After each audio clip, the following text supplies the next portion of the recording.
This is Michiana's breaking news and weather station. MNC. On News Talk 95.3, 101.9 FM, and 1340 AM, your MNC Nation station. Good morning. It is Tuesday, October the 22nd, 2024. I'm John Zimney in the MNC News Center. Going to be with you here as we start our top local stories. Bail is now set in the arrest for a weekend stabbing in Elkhart. It happened on October 19th when a 911 call was made reporting a stabbing on West Lexington Ave. Upon arrival, officers found a 39-year-old girl with apparent stab wounds to her leg. Medics arrived and transported the victim to the hospital for treatment of the non-life-threatening injuries. The suspect, Ariana McClure, left before police arrived, but she was located and arrested on various battery charges. Her bond was set at $50,000. Alyssa Foster, MNC News. An Indiana State Police trooper's vehicle was struck early yesterday morning by a suspected intoxicated driver.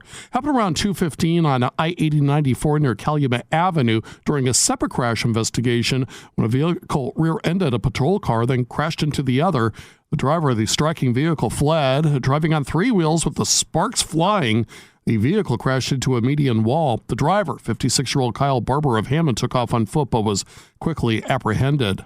An Elkhart woman has been sent to a state mental hospital after she allegedly tried to kill her dog and threatening to shoot a man. A 75-year-old woman, Kathleen Noth, was arrested for animal cruelty, intimidation, and resisting law enforcement. In April, police were called to her home in Elkhart after reports she tried to drown her dog and threaten people at a nearby lake. A witness said Noth threw the dog into the water 3 times and held it under briefly. When confronted, she allegedly threatened to shoot the witness. Her trial is set for mid-January, pending a mental evaluation. Morgan Hopkins, MNC News. Burn bans are in effect for several counties, including LaPorte, Marshall, Fulton, and Pulaski, all because of the recent dry weather. It's hard to say exactly how bad it could be, but we are looking at a pretty extended dry period here over the next 10 to 14 days. Meteorologist Aaron Updike with the National Weather Service says there is a chance for rain on Wednesday, but that's about it.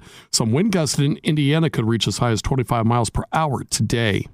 Now, 95.3 MNC, Consumer Watch, Amazon, and Walmart are introducing AI tools in time for holiday shopping. Amazon's new AI chatbot named Rufus is trying to help bargain hunters. Wired senior reporter Will Knight says AI will give retailers who can collect data on customers a major advantage. If a company's using AI and is able to recommend new products, maybe get you to the shopping, get you to buy stuff more efficiently, even just a few percent, that's a huge deal. Walmart has just launched a personalized AI assistant that can create personalized shopping experiences, and starting next year will make a custom homepage for each shopper. Derek Decker, MNC News. If trick-or-treaters visit your home on Halloween, your pets might get spooked or at least try to eat some of that candy that could upset their stomachs. Camp Bow Wow referenced research from Nationwide Pet Insurance, which found that emergency vet visits can go up by about 12% during the week of Halloween. So this holiday, it may be healthiest for pets to have quiet, safe spaces to themselves that are free of restrictive costumes, human treats, and decorations that are breakable or resemble food. Sasha Nixon, Network Indiana. And speaking of Halloween fun, Berrien County Animal Control has announced their 8th annual Trunk or Treat event. Local businesses will hand out candy from the backs of decorated vehicles at the shelter's parking lot on Euclid in Benton Harbor. It's happening from 9:30 until noon on Saturday morning. Well, defense attorneys for Delphi murders suspect Richard Allen are trying to prohibit testimony about the contents of a video recovered from Libby German's phone on the day both she and Abby Williams were killed back in 2017. The defense is asking the court to ban the state from eliciting testimony concerning the contents of the words contained in the clips. Allen, meantime, still insists he is innocent. And a new report analyzing nationwide school closures shows Michigan, about 1 in 3 charter schools in that state actually fail. Michigan has the largest number of charter schools run by for-profit companies in the nation, with more than 80% run specifically by charter management groups. Mitchell Robinson with the Michigan State Board of Education suggests charter schools are being treated a lot like dry cleaners or dollar stores. They pop up in strip malls, he says, and can be gone just months later. Our state is attracting people who put profits before the best interests of kids and families, teachers, and our state. And that's unacceptable. The report from the National Center for Charter School Accountability found nearly half of the charter schools that closed nationwide cited low enrollment as the reason. About 20% of closures were due to fraud and mismanagement of funds. An Elkhart man accused of robbing a local bank has pleaded guilty. 31-year-old Marquise Hunter admitted to robbing the First Source Bank on East Franklin Street in Elkhart in early February. Police say Hunter, who uses a wheelchair, entered the bank, handed a teller a note demanding money, and then fled. Elkhart police quickly arrested Hunter just blocks away, finding the stolen cash on him. The Goshen News says Hunter was paralyzed in 2013 after a shooting in South Bend. His sentencing is set for November 14th. Alyssa Foster, MNC News. Meantime, a teenager from Elkhart's pleaded guilty to armed robbery. The stick-up happened late in the evening of December 23rd at a Marathon gas station. Prosecutors say Dakian Spearman asked the victim for $1, then pulled a gun and demanded his wallet.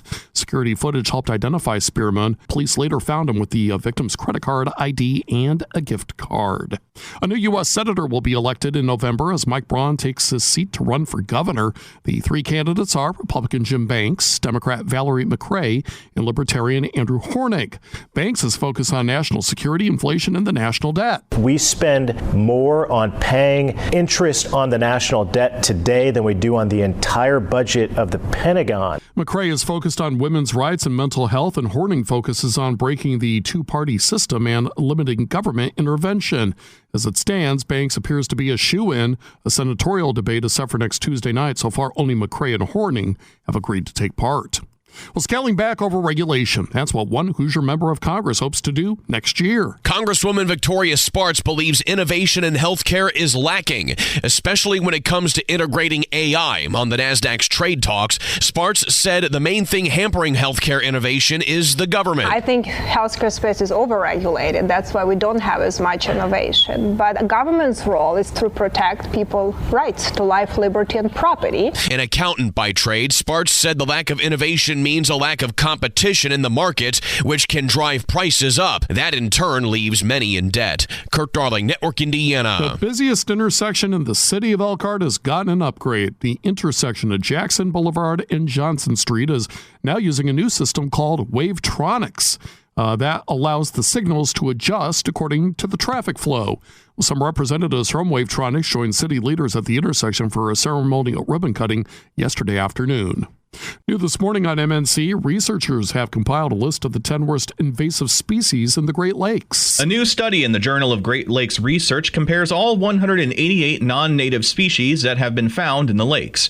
Each poses the greatest threat to the delicate ecosystems, fisheries, and recreational waters, according to Bridge, Michigan. Topping the list is the zebra mussel, which feeds on plankton in the water, which has made the water unnaturally clear and puts a burden on the tiny creatures that make up the base of the food chain. It's hoped the study can help resource managers around the lakes focus their efforts and funding into areas that will have the greatest impact. Victor Garcia, MNC News. Sunny skies to start. We'll see increasing clouds through the day and chances of rain start to increase late afternoon. High temperatures today still getting into the low to middle 70s. As we head into tonight, this evening, a few showers, then mostly cloudy overnight. We drop down to 55. And then for tomorrow, we are looking at mostly clouds in the morning, becoming sunny. High temperatures back around 64. I'm meteorologist Carrie Peugeot. Today is your last chance, very last chance, as a matter of fact, to enter for our VIP experience giveaway at 95.3 MNC's Noise this Saturday. This includes tickets for you and a guest, premium seating, a backstage pass to meet Rob Schmidt from Newsmax, plus a dinner with Rob and the MNC gang at Antonio's Italian Ristorante in Elkhart.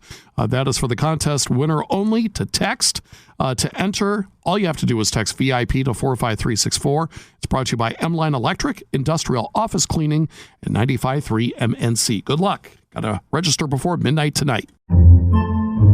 Podcasts by Federated Media.